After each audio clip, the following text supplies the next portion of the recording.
Okay, this is honest. Okay, I'm gonna get excited. I've been excited this whole time, but this is the absolute best faction. Okay. The Willy Vagabond wishes to gain fame or infamy in the midst of this brewing conflict. He scores by completing quests for the creatures of the woodland and by aiding and harming the other factions. I love this faction. Alright, so we got all of these cat people. So, in this scenario, we have the cats and the Woodland Alliance that we're going up against. Alright, your Vagabond character is represented by a single pawn that can move and fight like a warrior, and begins the game in a forest. So the entire time, I only have one pawn. I have this guy, little raccoon guy. And he starts in a forest. So see how he's in the forest? All the other factions, they can't travel in the forests. I can though. Alright, so it says, being early risers, Vagabond may slip between forest and clearings each bird song. So we're going to slip into this clearing over here, which means we're just going to move from the forest out in the open. And when you're playing with a Vagabond, you have these little ruins with chests in them, and they have items. So the Vagabond is the ones that, the more items they have in their satchel in this left corner, the more things they can do. Your available actions are mostly determined by the items you hold in your satchel. When an item is used to perform an action, it is exhausted. You can take that action again until the item is refreshed in Birdsong. Ruins are scattered across the map that hold new items for a Vagabond. Explore the ruin in your space using your torch item. So, using this torch item, I'm going to explore this ruin. So we're going to get a new item. Okay, so we got a hammer, which means we'll be able to craft some cards. As the Vagabond, I think the Vagabond craft cards the most, because the cards, like you can see, give them more items. Okay, so I'm going to move over here. Actually, yeah, the game is having me move over to a mouse click. Alright, so each hammer you exhaust contributes 1 towards crafting cards with a cost matching the suit. Collecting more hammers will allow you to craft more expensive cards. So it's going to have me craft this mouse card to get me a satchel. And satchels are awesome. It's going to basically expand, yeah, see how it expanded? I get to have more items. And I can have up to 3 satchels.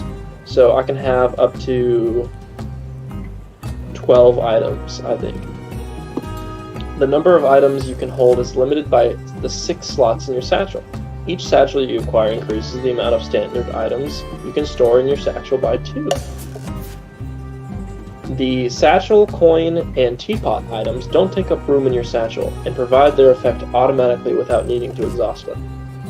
The teapot refreshes more items that are broken or exhausted, and then the coins get you more cards, basically. Most of your items are exhausted, so let's end daylight. We're gonna... Alright, so it's the cat's turn. They're gonna get some wood, gonna build some buildings, recruit some warriors, and they're gonna move over here in this corner. Alright, now it's the Alliance's turn. They're gonna spread sympathy. Boom. Boom. Then they're gonna craft... Okay, so they crafted an item. They have a crossbow. So, at some point, I can trade them for that crossbow. And then it'll go into my satchel. Alright, during Birdsong, you refresh 3 items. This makes their actions available again. I see the Woodland Alliance has a crossbow for trade. Slip into the forest above to head their way. So we're going to slip into the forest over here. Alright, now we're going to move into this Alliance clearing. So the best part about slipping into the forests is you can get to other parts of the map like way quicker. So since I'm in this forest, this whole section right here, I can get to clearings attached to it. So all 5 of these clearings, I can use 1 move action to get to those. So I'm going to go to the one over here where the Woodland Alliance is. And I am going to aid them. So I click on this little heart, and I'm going to aid this faction. by giving them a card. And I'm going to give them this card, apparently. I have to exhaust an item to aid them. So I'm going to exhaust, I guess they want me to exhaust the satchel. And I get to take their crossbow. Boom. They said, thank you for the aid, friend. Be careful with that crossbow we gave you. I can use that crossbow to either shoot the people I just gave aid to, or shoot the cats. And the crossbow is cool because it's an instant kill. Exhausted items always take up room in your satchel, and won't provide their effect until you refresh them. The crossbow can be used to remove warriors without needing to battle. You can even use crossbow to remove a building or token, so long as its owner doesn't have a warrior there. Use it now on the unsuspecting cats. Okay, so it's going to have me battle the cats. So once I battle the cats, they're going to be, what's the word? They're going to be my enemies. On guard! That Willy Vagabond is no friend of the mountain. Oops, I probably should have mentioned that killing enemy warriors will make them hostile. Okay. So they're now hostile. Such is the life of a vagabond. Once an enemy is hostile, your infamy scores you an extra victory point each time you remove one of their pieces in battle. However, you must exhaust an additional boot to move into spaces with hostile warriors. That's what's kind of rough. But, okay, so remember what I told you earlier, that you don't get points for killing warriors? Well, the Vagabond does. The Vagabond does get points by killing warriors of a faction that you are hostile with. So we're gonna kill this guy. And get a victory point. Boom. Got it. I think you can get it from warriors. Yeah, I just got a victory point. Cool. The cats are moving in closer to me, where I'm at. Then they're fighting me. So this is not a good thing. So, since I only have one warrior, he doesn't really die. You'll see how it works. So they're gonna fight me. So the way it works is, when they do hits on me, it does damage to my items. So I have to choose items to damage, basically. What I'm going to do is damage... Well, I have to move. I'll damage these three.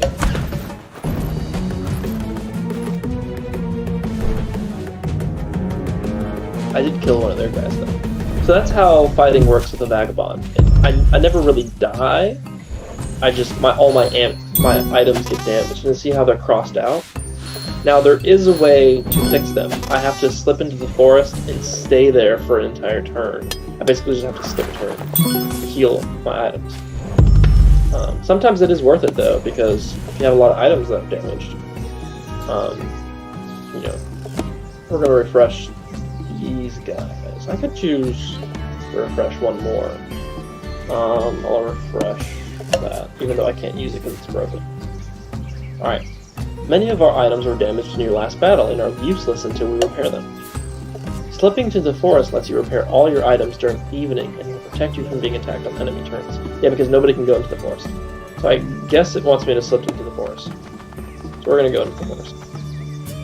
And we're basically just going to skip my turn. And it will repair all of this stuff. See? Now that your items are in tip-top shape, you should be ready to take them on a quest. That's the other way to get victory points as the Vagabond, is you actually have a deck of quests you can use to help, like, the woodland creatures. So it says, a bear is rampaging in a mouse clearing nearby. Slip there to see if we can help. So we're going to go over here. We're going to select the quest. So it says fend off a bear. It says items required. So these are the items you have to have unexhausted to get that victory point. I usually always go for the victory points. I rarely ever go for the cards. So we're gonna go. Quest complete. We fended off a bear. Now get us to the point. After you complete a quest, you draw a new one. You can review your 3 active quests anytime by selecting your quest. Reach the next relationship level with the Woodland Alliance by aiding them twice in 1 turn. So we can actually do that right now. To improve your relationship to the 2nd and 3rd levels, you must aid 2 and 3 times respectively in a single turn. Other players don't have to have items for trade to aid them, but you do have to give them a card. Each time you increase your relationship with a faction, you gain more victory points. When you reach the final level of your relationship, you become allied and earn 2 victory points each time you provide them with additional aid. So we're going to aid these guys. We're going to give them... I'll give them this one. And I'm going to exhaust my boot. And I want to get the boot. Your effort is appreciated. Aid us again to show you are a true comrade of the Alliance. You know what? I will. Give me this card. We're gonna exhaust. Can I craft? I could craft an item. We'll exhaust my weapon. And do I take another boot? Huh. Oh, okay. Okay, I see what that was. Alright, explore another ruin, complete another quest, and score 15 victory points to complete the scenario. I can craft a card, so the 2 things I have unexhausted are move and craft. We are going to craft this guy. It's going to give us a teapot, which is good. Teapot helps us unexhaust more items, and as you can see, we have 1, 2, 3, 4, 5 exhausted items, and it increases it by 2. So by the end of our next turn, all of these will be unexhausted, and we'll be able to use all of them. Boom! I got 2 more victory points. We need to get to 15.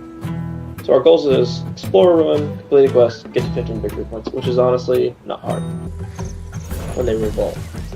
Okay, where are we gonna slip to? I think we're gonna honestly stay right here. Or we can go over there and explore that ruin, and then kind of make our way back this way. That might work. You know what? That's what I'm gonna do. I'm gonna stay right here. Alright, so I have all my actions back. I do want to craft this card. So I need to get another hammer. But for now, I'm going to explore this room. See what I get. I got a sword. Sweet. I got another sword. That might be useful. I'm going to go over here. I'm going to shoot this guy in the face. You drew a card that crafts a sold-out item. Tap the supply icon to view the available items. Each item player's craft is taken from the supply. Once an item is sold out, cards that reward that item can no longer be crafted. Fair. We're gonna shoot this guy in the face. Right here. Boom. Pow! And then we're gonna fight him.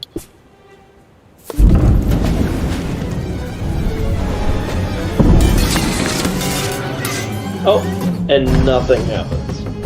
Wow. We did nothing, guys. Good job. I'm so proud of us. That's fine. We're gonna do it again. Fight, fight, fight, fight. Oh, I got one. I killed the guy. With this thumb. And I got another victory point. Every time I kill a guy, I get a victory point. Should I aid the foxes? Oh, wait. The cats have a bag. I'm gonna aid the cats. I'm gonna give them this. And they're gonna give me... I have to exhaust...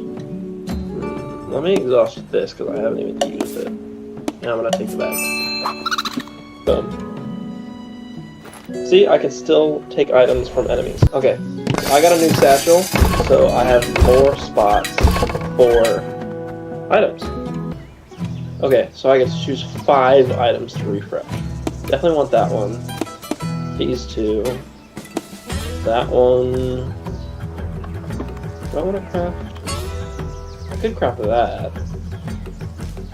No, I can't because I don't have a hammer. So how about we just do one of that? Let's do those 5. Okay. We're gonna slip over here because I want to get that ruin.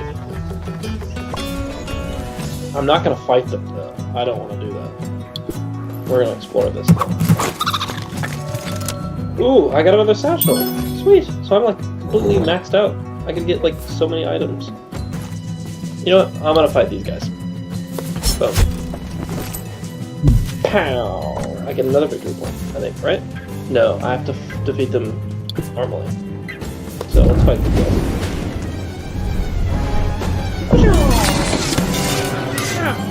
Okay, so I have to destroy one item. I will do one of my swords. I killed one of my guys. So I get a point for that. Yay! And now I'm going to move over here.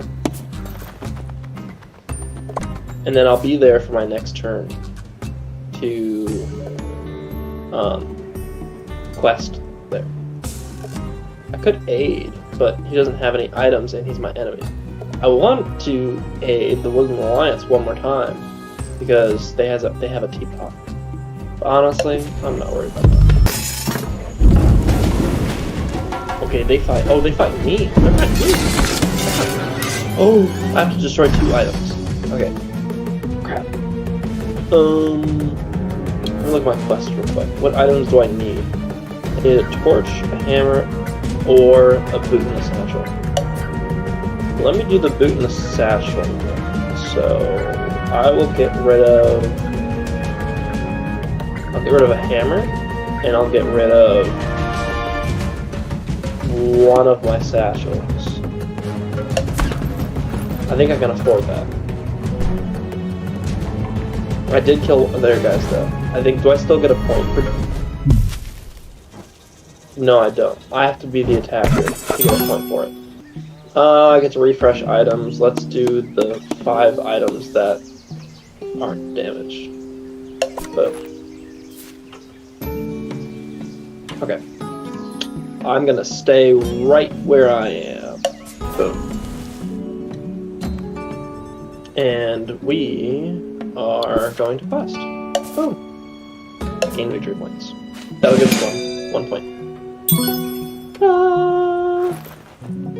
Oh gosh. I didn't think about that.